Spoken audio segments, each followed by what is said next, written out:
चुके हैं। खबर आपको दें, वफाकी हुकूमत और पाकिस्तान तहरीक इंसाफ में मुज़ाकरात का आगाज हो गया है। कमेटी रूम में इन कैमरा इजलास जारी है। स्पीकर कौमी assembly Ayaz Sadiq in camera इजलास की सदारत कर रहे हैं। इजलास का आगाज मुज़ाकरात की कामयाबी के लिए दुआए खैर से हुआ। स्पीकर कौमी असम्बली अयाज सादिक ने कहा, मेरा काम मुज़ाकरात में सहूलतकारी करना है। मैं इस्टेब्लिशमेंट से नहीं, वजीर आजम और अपोजिशन से राब्ते में हूँ। इसहाक डार ने कहा, अभी तो शुरुआत है, TORs अभी बैठकर मुकम्मल करेंगे। मुज़ाकरात से कबल गुफ्तगू में साहबजादा हामिद रजा ने कहा, सियासी असीरों को रिहा किया जाए, जुडिशल कमीशन भी बनाया जाए। हम भी मुज़ाकरात के लिए खुले दिल से जा रहे हैं। हम अपने एजेंडे से पीछे नहीं हटेंगे। बानी PTI को हर मामले में एतमाद में लिया जाएगा। राजा नासिर अब्बास ने कहा, सबको पाकिस्तान का सोचना चाहिए। इसी पर बात कर लेते हैं, सीनियर एंकर पर्सन आसमा शराजी ने हमें ज्वाइन किया है। आसमा जी, किस तरह से देख रही हैं आप बाकायदा तौर पर मुज़ाकरात का जो आगाज है वो होने जा रहा है, कितना खुशाइंद है पाकिस्तान की सियासी फ्यूचर के लिए? बहुत बहुत शुक्रिया अनम। मेरा ख्याल है कि ये बहुत ही एक हौसला अफजा खबर है कि पाकिस्तान की हुकूमत और अपोजिशन पार्लियामेंट के प्लेटफॉर्म से, यानी स्पीकर के दफ्तर में है और वहाँ बात कर रहे हैं और वहीं पे यानी मुज़ाकरात पार्लियामेंट के अंदर हो रहे हैं। तो ये एक बहुत ही हौसला अफजा खबर है। और जिस तरह से मैं अभी सुन रही थी थोड़ी देर पहले, जो स्पीकर साहब ने कहा कि अपोजिशन चाहती थी कि ये मुज़ाकरात हो और हमने फिर वजीर आज़म से बात की और उसके बाद इस मामले को देखा गया, तो ये एक बहुत ही खुशाइन बात है।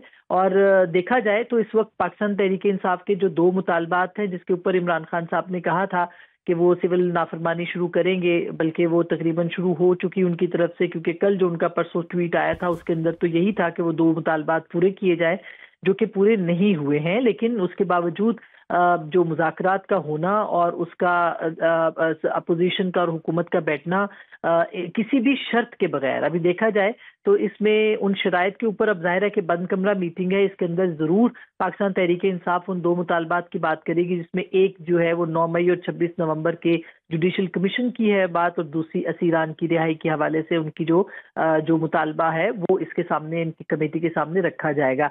अब जो भी बात होगी इसमें बहुत ही ये इम्पोर्टेंट कमेटी है, जिसमें तमाम सियासी जमातों के अहम और जो सेकंड टीयर की लीडरशिप है वो इसके अंदर मौजूद है। पाकिस्तान तहरीक इंसाफ की फर्स्ट टीयर की है, और इवन नायब वजीर आजम और वजीर खारजा इसहाक डार साहब भी इसके अंदर मौजूद है। तो हम इस कमेटी को एक संजीदा और बहुत ही सीनियर कमेटी तस्वुर कर रहे हैं, जिसमें से कुछ ना कुछ आउटकम निकलेगा। और अनम, ये भी बहुत अहम बात है कि जब भी सियासतदान बैठते हैं कुछ ना कुछ जरूर जो है वो निकलता है नतीजा उसका।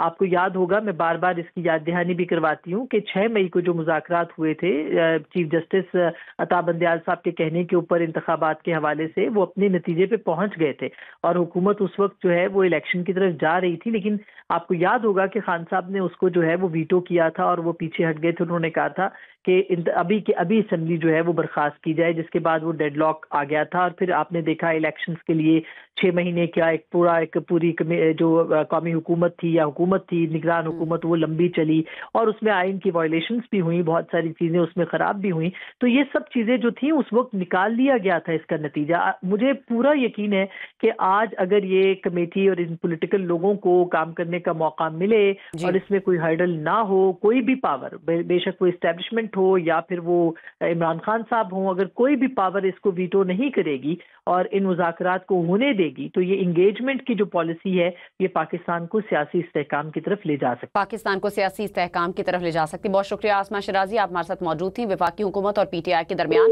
मुज़ाकरात का आगाज हो चुका है और स्पीकर कौमी असम्बली अयाज सादिक की ज़ेर सदारत इन कैमरा इजलास इस वक्त जारी है। और राजा नासिर अब्बास ने कहा, सबको पाकिस्तान का सोचना चाहिए।